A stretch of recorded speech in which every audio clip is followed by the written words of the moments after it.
Assalamualaikum warahmatullahi wabarakatuh. Kita ketemu lagi dalam mata kuliah Strategi Bisnis Manajemen. Kali ini kita akan membahas tentang matriks QSP, Quantitative Strategic Planning, yang merupakan materi terakhir pada materi perkuliahan kita. Minggu depan saya akan berikan satu review tentang bahan-bahan perkuliahan sejak paruh kedua semester ini. Baik, setelah pemaparan matriks-matriks pada tahapan input dan tahapan pencocokan, berikut akan dibahas matriks untuk tahapan pengambilan keputusan, yaitu matriks QSP, Quantitative Strategic Planning. Dalam literatur, ada satu teknik analisis yang dapat digunakan untuk menentukan kemenarikan relatif attractiveness dari strategi-strategi alternatif yang dihasilkan beberapa metode. Misalnya metode SWOT, SPACE, BCG, internal eksternal, dan strategi induk. Teknik yang dimaksud adalah matriks QSP, suatu teknik yang dipakai pada tahap 3 dari kerangka kerja formulasi strateginya Fred R. David. Teknik ini secara jelas menunjukkan strategi alternatif mana yang paling baik untuk dipilih.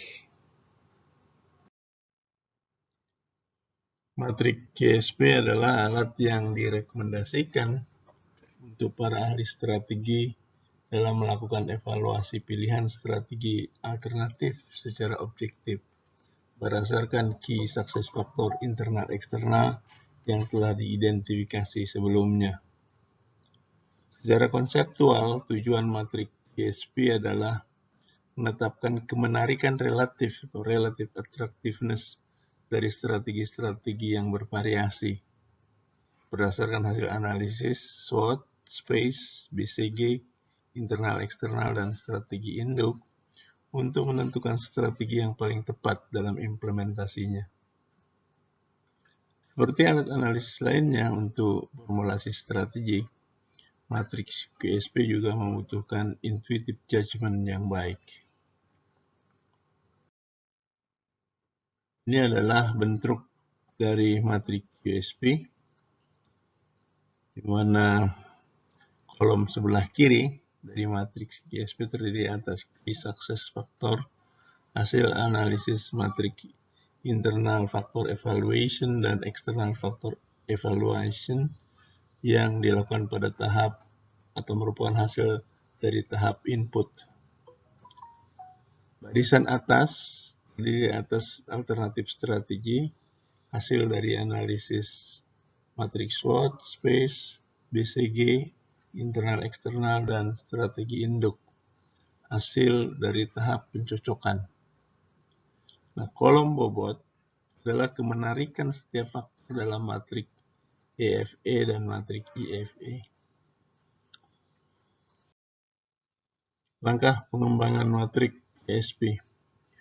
Komponen utama dari matriks QSP adalah key success factor, alternatif strategi, bobot, skor kemenarikan, total skor kemenarikan, jumlah total skor kemenarikan. Berikut langkah-langkah dalam pengembangan matriks QSP. 1. Buat daftar peluang, ancaman, kekuatan, dan kelemahan suatu unit bisnis perusahaan di kolom kiri matriks QSP. Informasi dari matriks EFE dan matriks IFE. Tahap 2. Beri bobot pada masing-masing faktor kunci, eksternal dan internal, sama dengan bobot yang ada di matriks EFE dan matriks IFE. Tahap 3. Teliti masing-masing matriks pada tahap 2 dan identifikasi strategi alternatif yang akan dipertimbangkan. Tahap 4. Tetapkan alternatif skor, yaitu nilai yang menunjukkan kemenarikan relatif untuk masing-masing strategi yang dipilih. Tentukan bagaimana peran dari tiap faktor dalam pemilihan strategi yang sedang dibuat. Jika peran faktor tersebut besar, maka strateginya harus dibandingkan relatif pada faktor utama. Secara rinci, nilai skor kemenarikan harus ada pada masing-masing strategi untuk menunjukkan kemenarikan relatif dari satu strategi terhadap strategi lainnya. Batasan skor nilai kemenarikan adalah 1. Tidak menarik, 2. Agak menarik, 3. Secara logis menarik, 4. Sangat menarik. Tahap 5. Hitung total skor kemenarikan yang didapat dari perkalian bobot pada tahap 2 dan dengan skor kemenarikan pada tahap 4 pada masing-masing baris.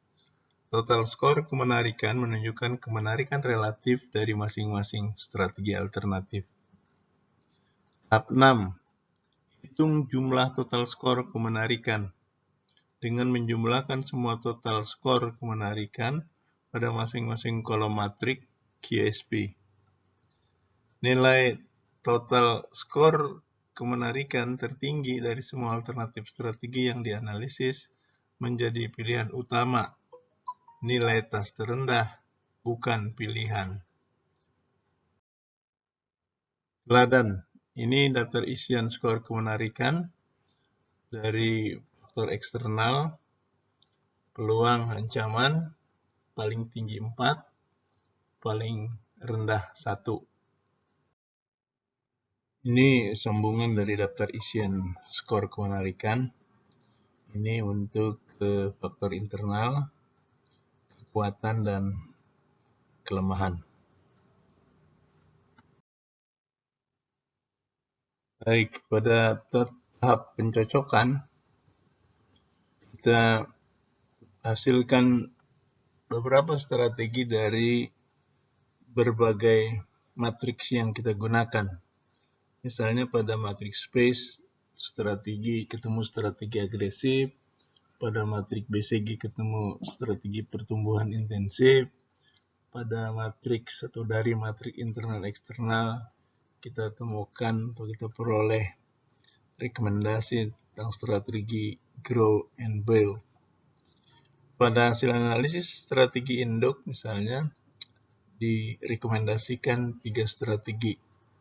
Nah, menggunakan QSP ini dengan memberikan daftar isian kepada pihak-pihak terkait, pihak-pihak berkepentingan, kita akan dapatkan strategi mana yang skor kemenarikannya paling tinggi. Itu artinya strategi yang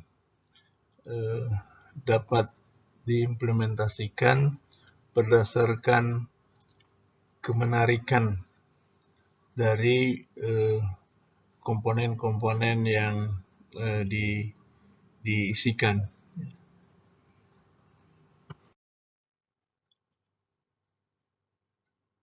Ini contoh hasil analisis data di mana critical success factor itu terdiri eksternal dan internal. Eksternal peluang dan ancaman, tentukan bobotnya masing-masing, lalu setiap strategi, ini strategi 1, strategi 2, strategi 3, itu dinilai oleh pihak-pihak yang berkepentingan. Dalam contoh yang dilaporkan ini, diisi oleh para direktur produksi, direktur keuangan, direktur SDM, direktur pemasaran, dan direktur sistem informasi. Nah, ini hasilnya untuk masing-masing strategi, yaitu tentu beda-beda. Nilainya adalah rata-rata dari hasil isian. Yang berikutnya adalah dari faktor internal, sehingga kemudian saya sengaja tidak mengalihkannya. Saudara-saudara yang menghitung total attractiveness score-nya untuk semuanya, tapi jumlahnya ini saya sudah hitung. Jadi untuk menyatakan bahwa total attractiveness score yang paling tinggi itulah yang kita jadikan pilihan utama. Strategi itu yang kita jadikan pilihan utama. Sehingga yang lainnya kita abaikan. Apalagi yang paling rendah ini, yang nilainya 4,15, itu kita tidak jadikan pilihan. Bagaimana kalau angkanya sama? Ya, kalau angkanya sama itu memilih lebih enak, karena yang mana saja kita pilih itu mestinya hasilnya akan sama. Saya kira demikian yang saya sampaikan pada materi pertemuan 15 ini tentang materi QSP, merupakan tahapan decision making, tahapan pembuatan keputusan dari analisis formulasi strategi versi Fred R. David. Demikian, sampai ketemu lagi pada materi perkuliahan yang lain, dan saudara-saudara punya waktu yang cukup memadai untuk mempelajari bahan-bahan untuk ujian akhir semester. Insya Allah ujian akhir semester untuk mata kuliah ini akan jatuh pada 20 Juli 2020.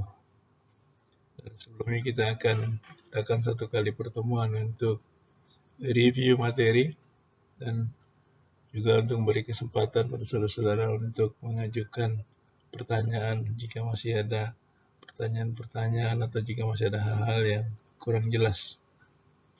Baik, terima kasih. Selamat belajar. Selamat ketemu lagi di waktu-waktu yang akan datang.